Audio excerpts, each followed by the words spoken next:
A Louisiana sheriff has called for a boycott of Ford Motor Company police vehicles over the manufacturer's support for NFL players kneeling or otherwise protesting while the national anthem plays before football games. In an open letter to a local Ford dealership, Sheriff Julian Whittington wrote that the Bossier Parish Sheriff's Office will no longer purchase Ford products as long as Ford sides with the protesting players. The company previously issued a statement in late September saying it respects individuals' rights to express their views, even if they are not ones we share.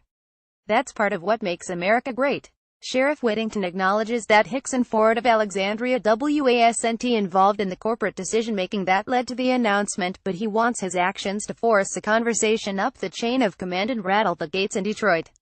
He claims to be sending the letter to every other sheriff's office in the state, as well as several national law enforcement groups.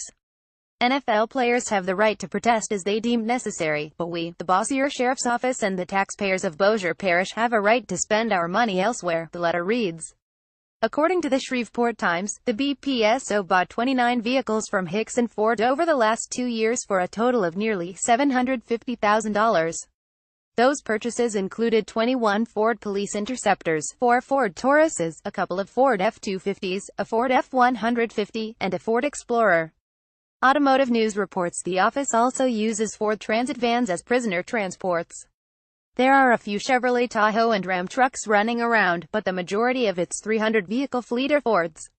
Ford has stronger connections to the NFL than most other automakers. As CNN points out, the company is in the middle of a 3-year deal with the league that made the Ford F-Series the official truck of the NFL.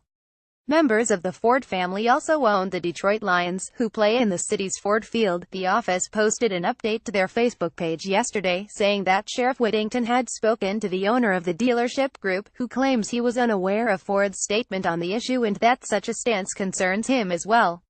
However, no mention was made of the boycott being ended.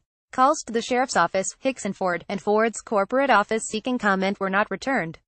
The men and women of law enforcement make it possible for the Ford Motor Co. to do business in a safe and secure environment. The letter ends. It's time they took a stand for each of them.